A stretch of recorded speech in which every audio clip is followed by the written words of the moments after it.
Assalamualaikum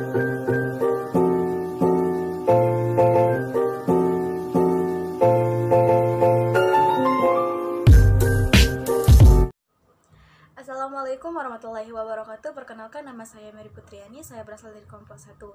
Dan dua teman saya yang bernama Deano Paliani dan Mila Arisa.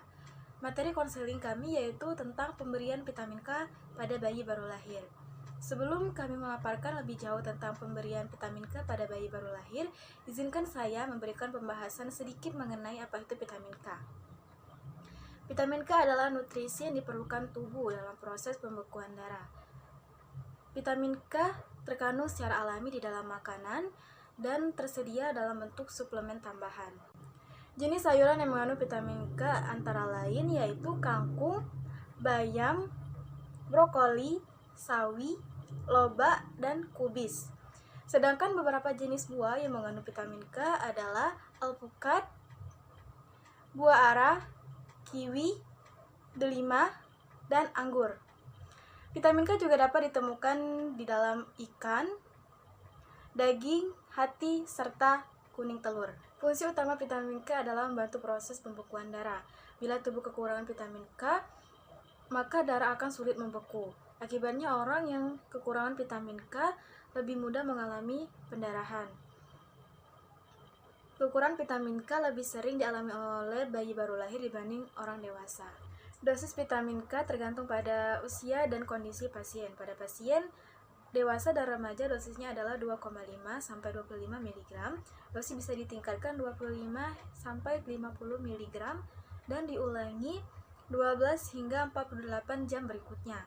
Untuk mencegah pendarahan akibat kekurangan vitamin K pada bayi baru lahir, diberikan suntikan vitamin K dengan dosis yang disesuaikan pada berat badan dan kondisi bayi. Suntikan hanya diberikan di bawah pengawasan dokter. Cara mengkonsumsi suplemen vitamin K dengan benar yaitu dapat dikonsumsi sebelum atau sesudah makan. Bila menggunakan suplemen vitamin K disertai resep dokter, maka gunakanlah sebagaimana yang dianjurkan. Jangan menambah atau mengurangi dosis dan penggunaan waktu obat.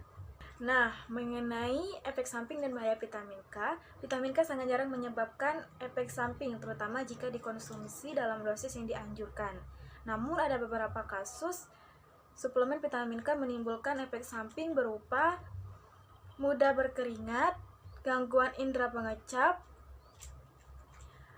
pusing seperti hendak pingsan, bibir membiru, sesak napas, kulit dan mata putih menguning.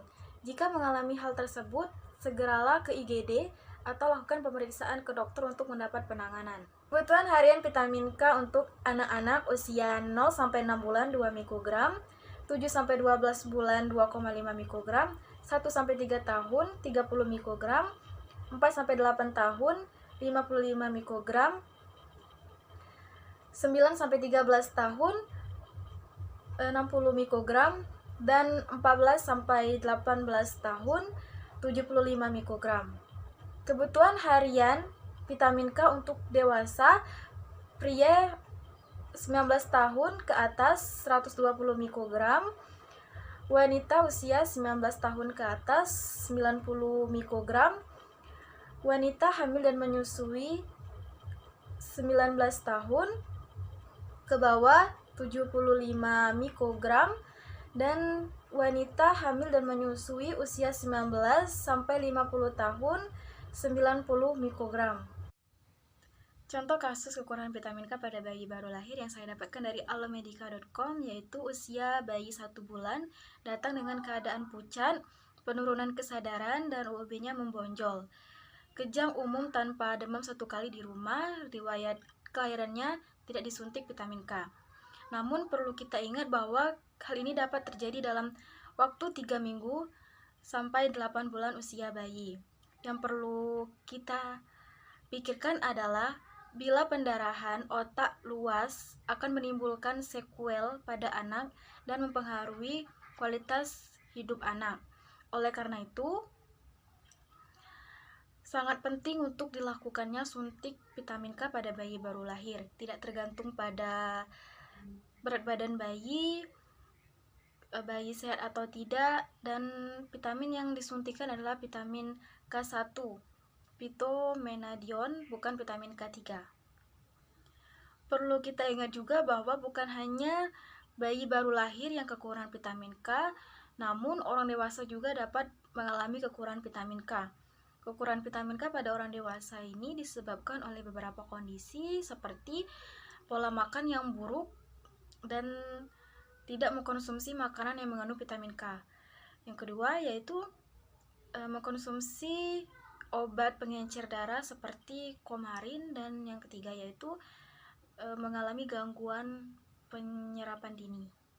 Intinya yaitu suntikan vitamin K pada bayi baru lahir itu sangat penting untuk dilakukan untuk mencegah pembekuan darah.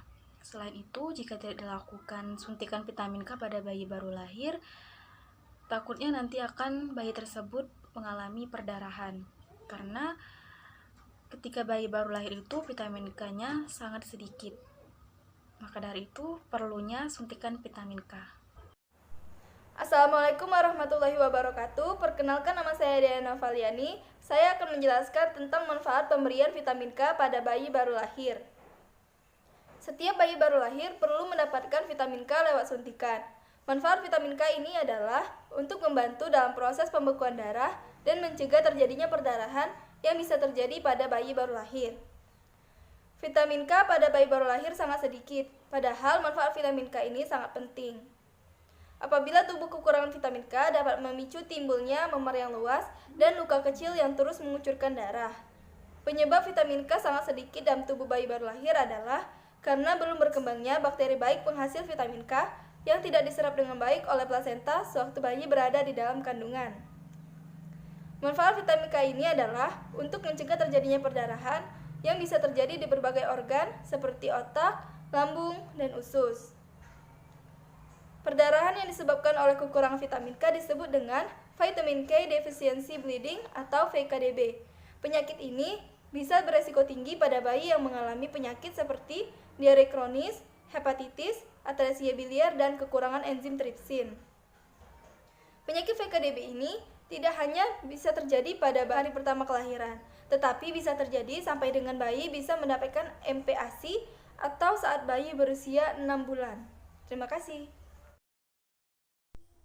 Cara memenuhi kebutuhan vitamin K pada bayi yang baru lahir. Pendarahan akibat kekurangan vitamin K bisa dicegah dengan mudah. Caranya adalah dengan memberikan suntikan vitamin K ke bagian otot paha bayi segera setelah ia lahir.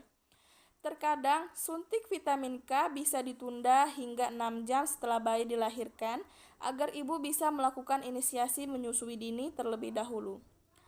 Setelah disuntikan, sebagian besar vitamin K disimpan di organ hati dan digunakan dalam proses pembekuan darah. Pemberian vitamin K bisa dilakukan dengan cara lain, yaitu meneteskan suplemen vitamin K dalam bentuk obat tetes. Akan tetapi, penyerapannya kurang baik jika dibandingkan dengan vitamin K yang diberikan lewat suntikan. Oleh karena itu, sejauh ini pemberian vitamin K pada bayi baru lahir yang paling umum dilakukan adalah melalui suntikan. Selain melalui suntikan, asupan vitamin K pada bayi baru lahir juga dapat diperoleh dari ASI. Ibu menyusui dapat memberikan ASI eksklusif untuk memenuhi kebutuhan vitamin K si kecil. Meski jumlah vitamin K yang terkandung di dalam ASI hanya sedikit. Sama seperti orang dewasa, bayi mungkin akan mengalami nyeri di bagian bekas suntikan.